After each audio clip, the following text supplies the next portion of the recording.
They say the land out here has a memory. It doesn't judge a man for his sins, but it always demands a balancing of the scales. And on Emory Clay's ranch, the land was waiting. It felt the fear of a woman trying to become invisible. It heard the distant hoofbeats of the man who hunted her. And it felt the weight of a vow about to be forged in the heart of a man who believed he had nothing left to lose. Soon, these three souls were bound to collide. The fire sparked by compassion would be strong enough to burn a legacy of lies to the ground. It all started not with the roar of a shotgun, but with a secret laid bare in the quiet glow of lamplight. Out on the plains, silence has a weight to it. On Emory Clay's ranch, it was heavier than most. It was a silence built from memory and loss. He moved through his days inside that quiet, a man shaped by the ghosts of what used to be. And into that quiet stepped a woman named Ruth. The meals she cooked were her prayer for invisibility. Each plate she served was an offering, hoping to earn the one thing she craved more than anything: to be overlooked.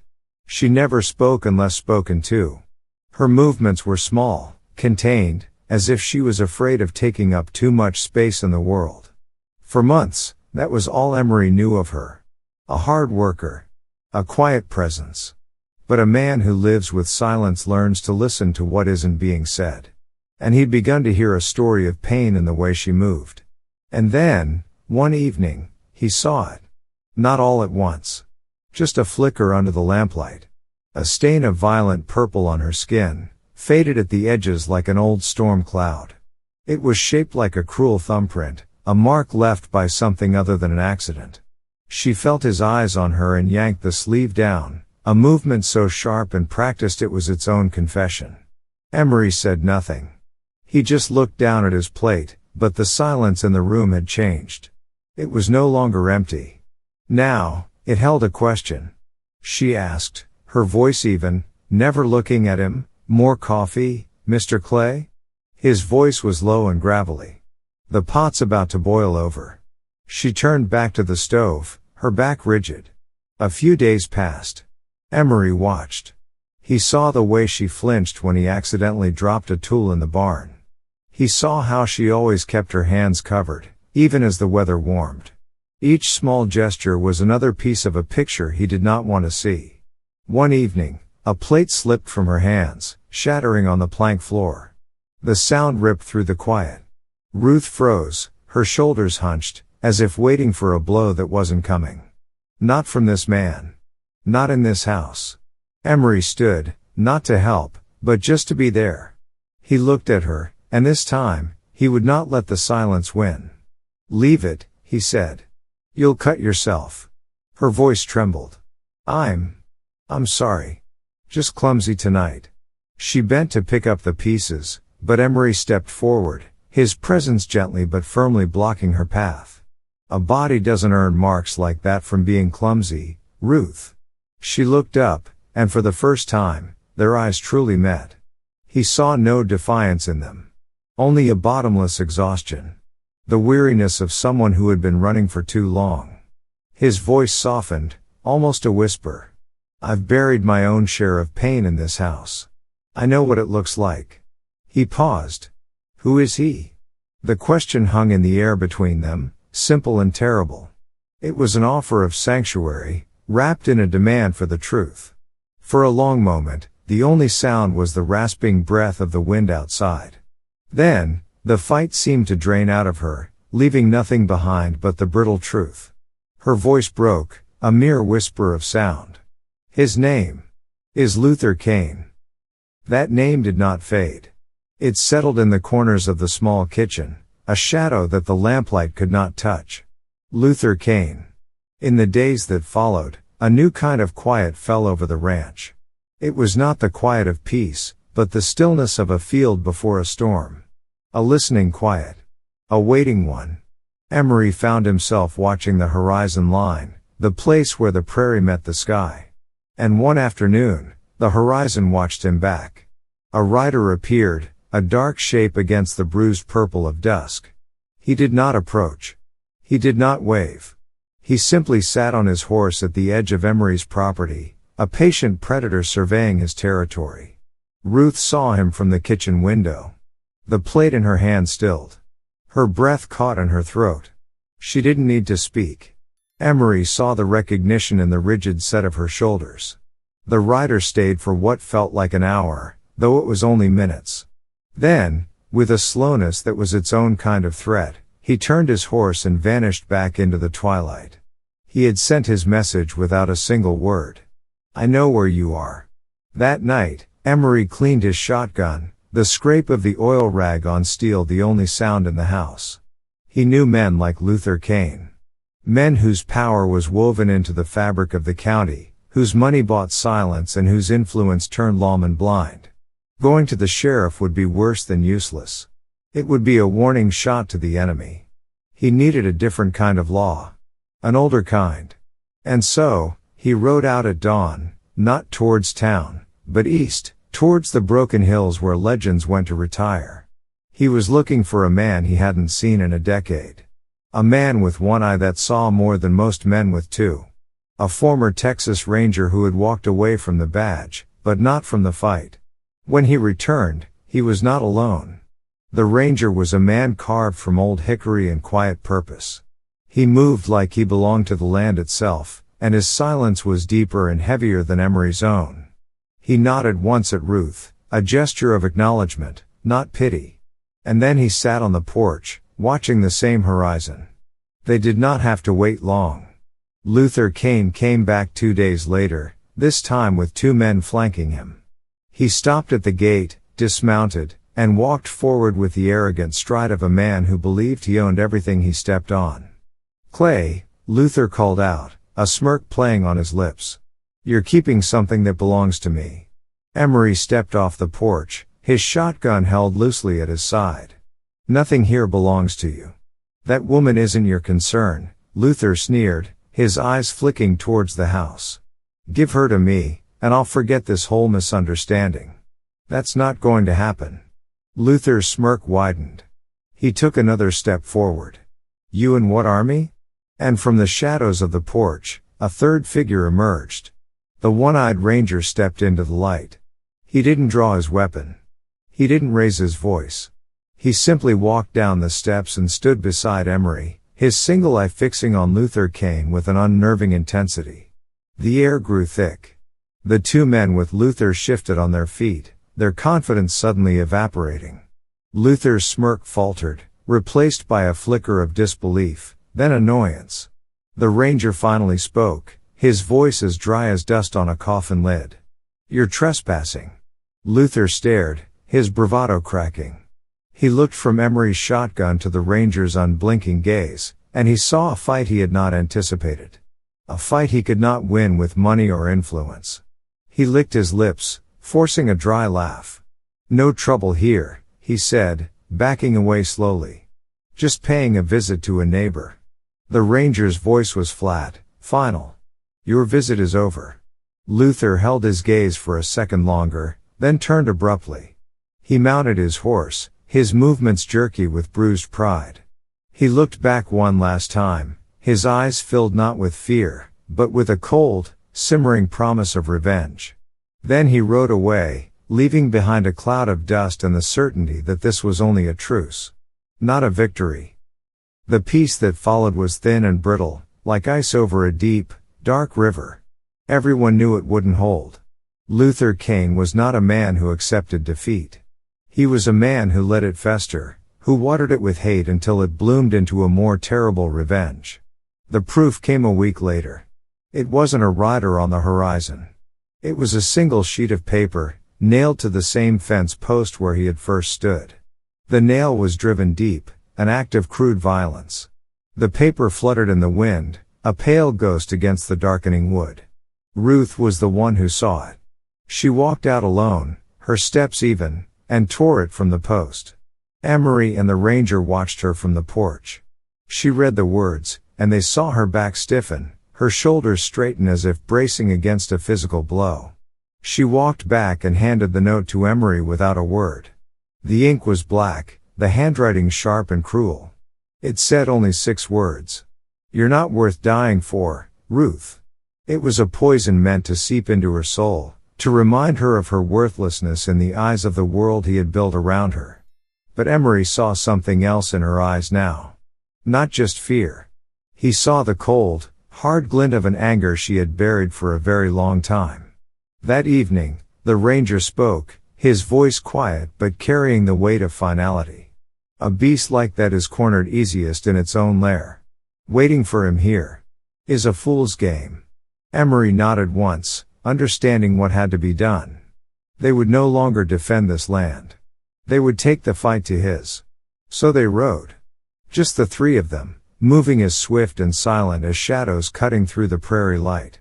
Ruth wore one of Emory's old dusters, the sleeves too long, her hair tucked beneath a wide-brimmed hat.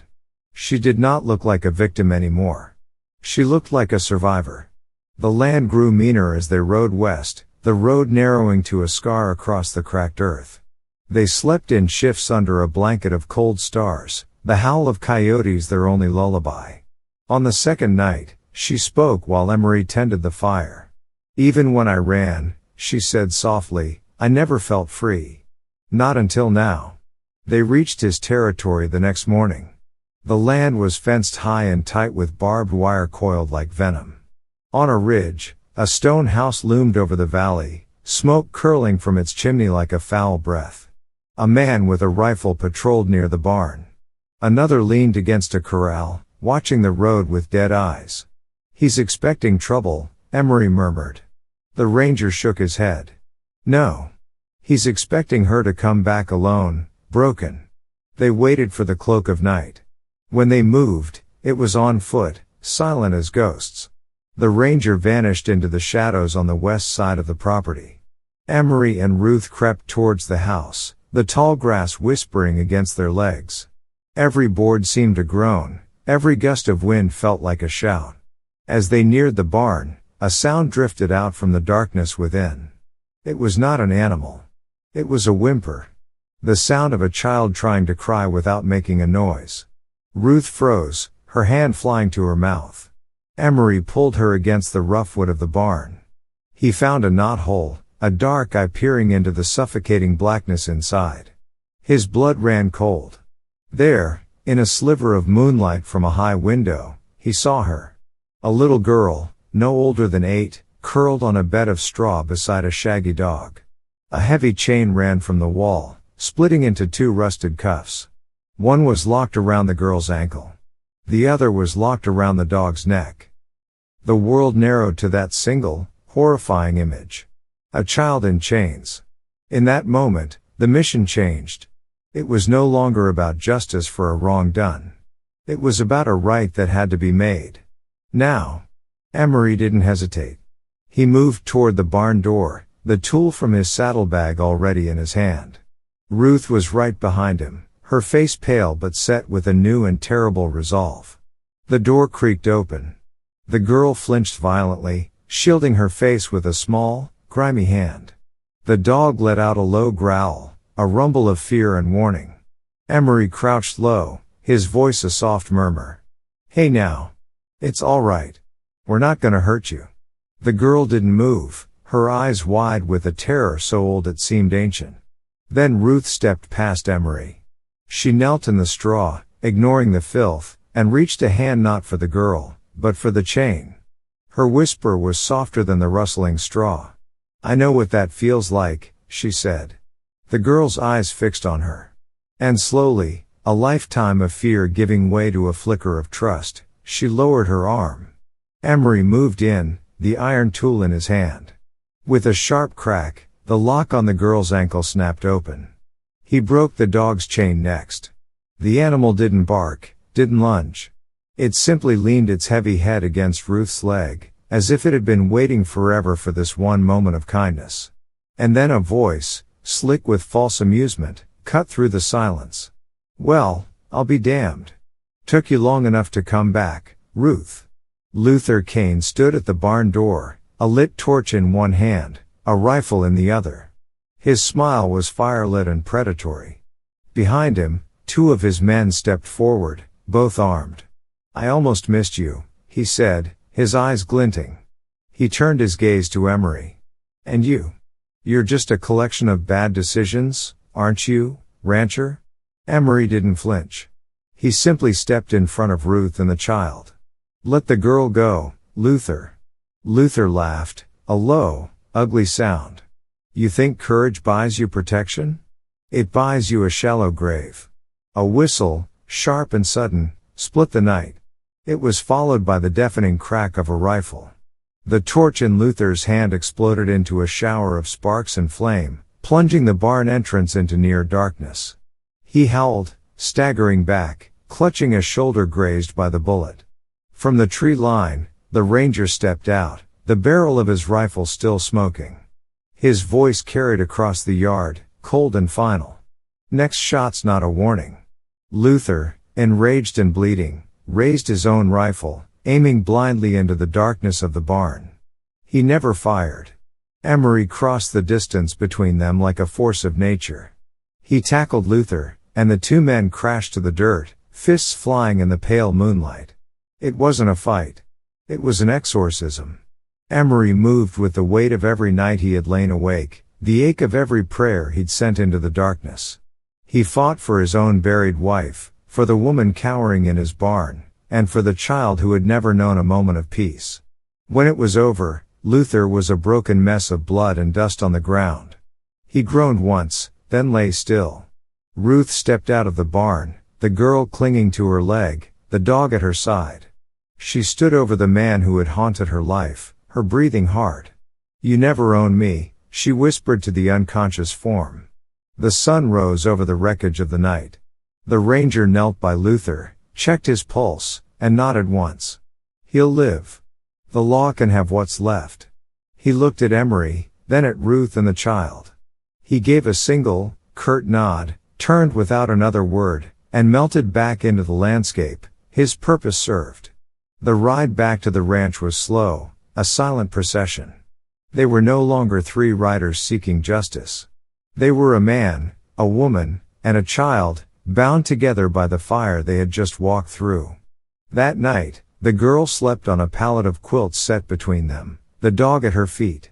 In the deep, quiet dark of the house, Emory finally spoke. "What's her name?" Ruth's hand rested on the girl's hair, a gesture both new and ancient. Her voice was thick with emotion. "She whispered it to me once. Delilah." The weeks that followed moved with the heavy, slow grace of healing.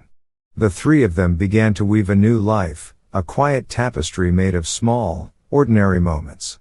Delilah's laughter started to sound less like a surprise and more like a melody. Ruth's shoulders, once permanently braced for a blow, began to soften. And Emory found himself looking at the future, instead of the past. The ranch was no longer a place of hiding. It was becoming a home. But peace, in places where blood has soaked the ground, is a fragile guest.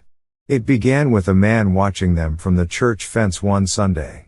A stranger with clean boots and eyes that didn't blink enough. A man who did not belong. He tipped his hat, then vanished. A few days later, the dog disappeared. They found him the next morning, tied to the pulley of the well. He was alive, but a dirty rag was cinched tight around his muzzle, his eyes wild with terror. And hanging just above the dark mouth of the well, was a note. The words were a simple, chilling claim. "She's not yours." Fear returned to the ranch, a cold fog creeping under the door. Another note appeared at dawn, slid beneath the threshold. This time, the words were worse, a poison meant to curdle the love that was growing between them. "You think you've saved her, but she remembers. And soon, so will you." That night, the ghost walked out of the little girl's dreams and into her words. She sat up in bed, her eyes glassy with sleep and memory. "Mama," she whispered, the word a desperate plea. "He came to me again. The man with the belt. The one with the white hair. He used to lock me in the dark." Her small body trembled. "He says he's coming back." And he did. It started with a whistle from the darkness beyond the porch. One long, steady note that made the old dog snarl, every muscle tensed. Then came the voice, smooth and venomous, a snake sliding through the night. "I've come for what's mine." The blood drained from Ruth's face. That was his voice. The voice from the nightmares. Emory was already at the door, rifle in hand. You've got one chance to turn around and walk away. A slow, sickening laugh answered him from the dark. You've been feeding her lies, the man called out. But she remembers me now. Don't you, little bird? Delilah whimpered behind the overturned table that was now their barricade. A shot rang out, splintering the door frame beside Emory's head. He fired back into the darkness. Gunfire thundered through the night. The dog launched itself from the porch, a furious blur of teeth and loyalty, as shadows moved in the yard. They were not alone. Emory dropped one attacker with a clean shot. A second fled into the trees. Only the white-haired man remained. He stepped calmly into the moonlight, his hands empty, a taunting grin stretched across his pale face. You don't know what she is, he said, his voice dripping with malice. But I do. I made her. Broke her in like a colt. She has my blood in her veins.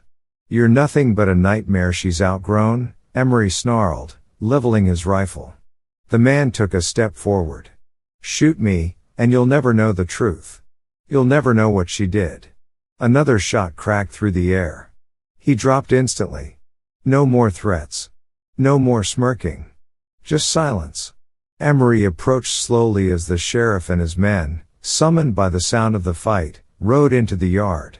The man wasn't dead, but a bullet had torn through his shoulder, ending his reign of terror. Later that night, long after the law had gone, the house was quiet again. Delilah, curled into Ruth's side, hadn't spoken since the shooting. Then, in the deep quiet just before dawn, she sat up. Mama, she whispered. He lied. Ruth froze, her heart pounding. What did he lie about, sweetheart? The little girl's voice was clear, a silver bell in the darkness. He wasn't my father. She took a shaky breath. I had a mama before him. She had brown hair, like yours. She sang to me. She said. Maybe she's still out there. The girl's words hung in the air of the pre-dawn house, a truth more powerful than any bullet. He wasn't my father. In the weeks that followed, the name Delilah faded away, a ghost name from a life that was no longer hers. A quiet settled over the ranch, but this time, it was the quiet of new soil, of things beginning to grow. Then the sheriff arrived, not with a warning, but with a letter. It had been found in the boot of the white-haired man, who had died of his wounds before he could face a judge. It was addressed simply, to whoever finds her. Inside, the letter confirmed the girl's whispered truth. She had not been his daughter. She had been bought, traded in the dark by a man who claimed to be her uncle after her mother died. She was not supposed to remember. The letter was a final closing of a dark chapter. But it left one question unanswered. Who was she? That evening, Emory remembered something. He reached into an old wooden box where he kept stray buttons and loose nails. He pulled out a small, faded blue ribbon. She had this tucked in her dress the day we found her, he said, handing it to Ruth. I didn't think much of it then. Embroidered on the corner, in small, careful thread, were two letters. M.R. They brought the ribbon to the girl. She turned it over and over in her small hands, her brow furrowed. Then she looked up at them, her eyes clear with a memory breaking through the fog. Her voice was a whisper. My name was May, she said. Before. That's what she called me. Ruth knelt beside her. Your mother? The girl nodded, a tear tracing a clean path down her dusty cheek. May rose. She said it was because I was born in the spring.